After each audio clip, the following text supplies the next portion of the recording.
নমস্কার বন্ধুরা, আশা করি সবাই খুব ভালো আছো এবং সুস্থ আছো। আজকেও আবার নিয়ে এসেছি কিছু খুব প্রয়োজনীয় টিপস ভিডিও। তার আগে বলি, চ্যানেলে নতুন বন্ধু হলে অবশ্যই চ্যানেলটিকে সাবস্ক্রাইব করতে ভুলবে না। চলো বন্ধুরা, আজকে শুরু করা যাক প্রথম টিপসটি।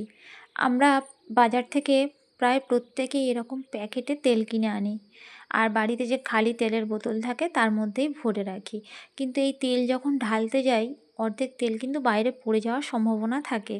তো সেই কারণে দেখো, একটা স্টিলের হালকা চামচ নেবে। আমার এটা ভারী নিয়েছি, সামনে ছিল, কিন্তু একটা হালকা স্টিলের চামচ নেবে আর ঠিক বোতলের মুখে এইভাবে দিয়ে তেলটাকে আস্তে আস্তে ঢালবে। দেখবে এক ফোঁটাও তেল বোতলের বাইরে পড়বে না। তো তোমরা দেখেই বুঝতে পারছো যে তেলটা আমি কিভাবে ঢেলে নিলাম। তো আশা করছি এই টিপসটি তোমাদের কাজে আসবে। এই ছোট্ট টিপসটি যদি তোমাদের উপকারে আসে তো প্লিজ একটা লাইক করে দিও, আর পারলে কমেন্ট করে জানিও। তো চলো পরবর্তী টিপসে যাই। দেখো, ছানা তো আমরা বাড়িতে প্রায় প্রত্যেকেই কাটিয়ে খাই, কারণ দুধ খেলে যে গ্যাস অম্ল হয়, ছানা খেলে সেটা হয় না। কিন্তু এই ছানা কাটানোর পর ছানা তুলে নিয়ে যে জলটা বেঁচে যায়, সেটা আমরা অনেকে ফেলে দিই।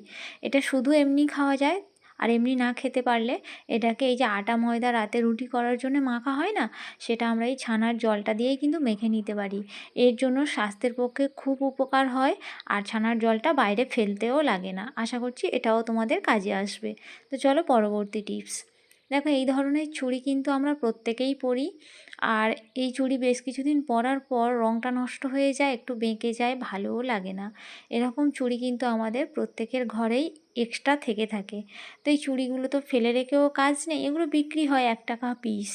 এইভাবেই আমাদের পাড়া গাঁয়ে বিক্রি হয়। তো এই চুড়িগুলো আমরা একটু কাজে লাগিয়ে নিই।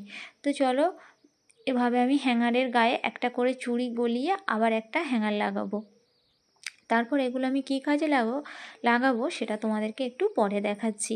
তো আমাদের সবার ঘরে অনেক জায়গা থাকে না, মানে আলমারিতেও অনেক জায়গা থাকে না। প্রচুর জামা কাপড়ের চাপ হয়ে গেলে তখন কিন্তু আমাদের শাড়িগুলো রাখতে খুব সমস্যা হয়।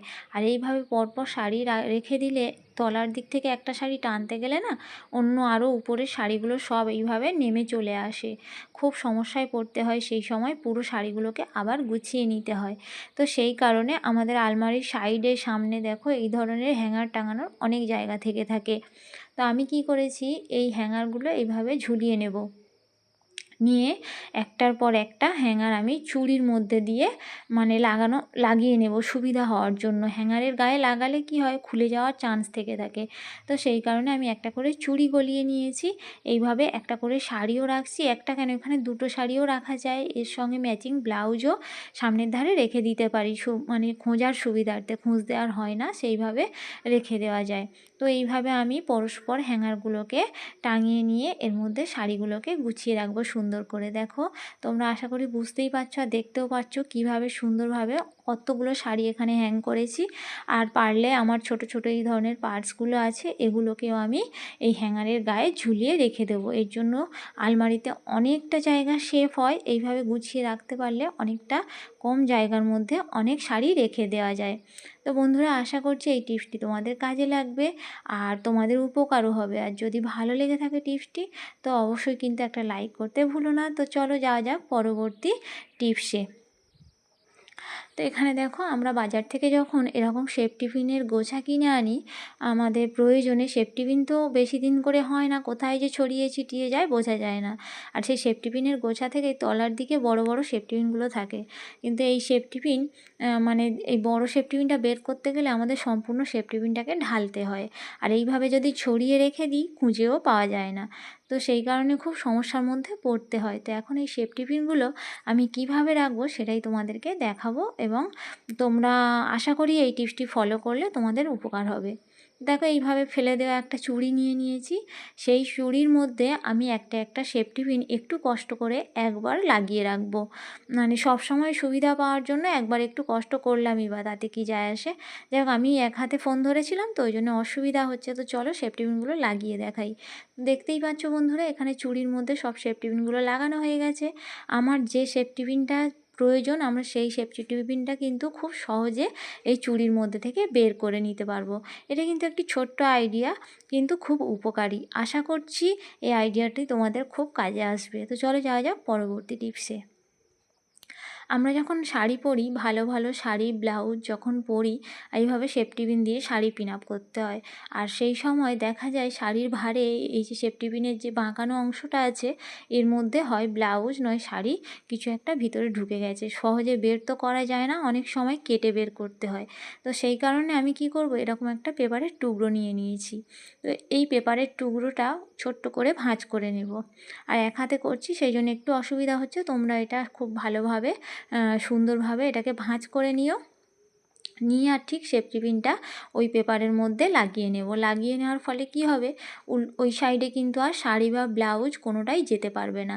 সুতরাং এখানে শাড়ি বা ব্লাউজ ছেঁড়ার কোনো প্রশ্নই উঠছে না, আমরা খুব সহজেই এইভাবে শাড়ি পিন আপ করে নিতে পারি। তো বন্ধুরা, আশা করছি এই টিপসটিও তোমাদের কাজে আসবে। তো চলো পরবর্তী টিপস দেখো। এখানে আমরা প্রত্যেকেই এরকম কেচার ব্যবহার করে থাকি, আমাদের ঘরে প্রচুর কেচার থাকে ব্যবহার করার জন্য। আর এই ধরনের কেচারগুলো কি হয়, ভাঙে না কিন্তু মাঝখান থেকে ওই স্প্রিংয়ের কাছ থেকে ভেঙে যায়, তখন কিন্তু এটা অচল হয়ে যায় আর আমরা ফেলে দিই। তো আমরা কি করব দেখো, এই ভাঙা কেচারটা নিয়ে সেটাই তোমাদেরকে দেখাবো। তো এর জন্য আমার লাগবে এক টুকরো পোত সাইড টেপ। তো এই টেপটা আমি লাগিয়ে নেব ওই কেচারের গায়ে। আর চলো দেখাই, আমার ড্রেসিং টেবিলের একটা বক্সের মধ্যে এরকম জায়গা আছে, তো সেখানে টেপটা লাগিয়ে নিয়েছি। লাগিয়ে নিয়ে আমি ওই ভাঙা কেচারের একটা সাইড আমি এখানে আটকে দেব, সুন্দর করে চেপে আটকে দেব, দিলে কিন্তু এটা আর খুলবে না আর পড়েও যাবে না। তারপরে এখানে আমি যে কোনো জিনিস কিন্তু হ্যাং করতে পারি। আমার এই যে সরু সরু গলার হারগুলো যেগুলো হয় আর কি, এগুলো কোথায় যে রাখি খুঁজে পাই না, তারপরে এক জায়গায় জড়ো হয়ে থাকলে তো জড়িয়ে যায়, কেটে যাওয়ার ভয় হয়। তো সেই কারণে এই ধরনের জিনিসগুলো আমি এইভাবে, এখানে অনেকগুলো জিনিস রাখা যাবে, আমি এইভাবে হালকা হালকা হারগুলো এর মধ্যে আটকে দেবো। দেখো কত সুন্দরভাবে থেকে যাবে এই জিনিসগুলো, ব্যবহার করার সময় খুঁজতেও অসুবিধা হবে না আর বের করতেও সুবিধা হবে। তো বন্ধুরা দেখো, আশা করি তোমাদের এই টিপসটি খুব ভালো লেগেছে আর আশা করি তোমাদের উপকারও হবে। তো তোমরাও এইভাবে ছোট ছোট জিনিসগুলো নিয়ে অর্গানাইজ করতে পারো, কোনো অসুবিধা নেই, ভালো লাগবে। আর চলো পরবর্তী টিপসে যাই। এখানে দেখো চিরুনি একটা পুরনো চিরুনি নিয়ে আমি কিন্তু এই বিছানাটাকে গোছাবো। দেখো বিছানার এই অনেক বিছানা খাটের গদিটা একদম সেম সেম হয়, যার কারণে না হাত দিয়ে এখানে চাদর গুঁজতে খুব অসুবিধা হয়, আঙুলে ব্যথা করে। তো সেই কারণে চিরুনি নিয়ে আমি চিরুনির ডগা দিয়ে কিন্তু এই চাদরগুলোকে অনায়াসে ভিতরে মানে ঢুকিয়ে দিতে পারবো খুব সুন্দরভাবে। তো তোমরা দেখতেই পাচ্ছ, এরকম একটা চিরুনি নেবে, পুরনো চিরুনি নিয়ে এইভাবে চাদরগুলোকে মানে বিছানার ভিতরে গদির সাইডে তোমরা এইভাবে দিয়ে দিতে পারবে, এতে কোনো অসুবিধা নেই, হাতে লাগারও কোনো সম্ভাবনা থাকবে না। আশা করি বন্ধুরা তোমাদের এই টিপসটাও ভালো লাগবে। তো আর ভালো লাগলে অবশ্যই লাইক কমেন্ট শেয়ারটা করতে ভুলো না। টাটা।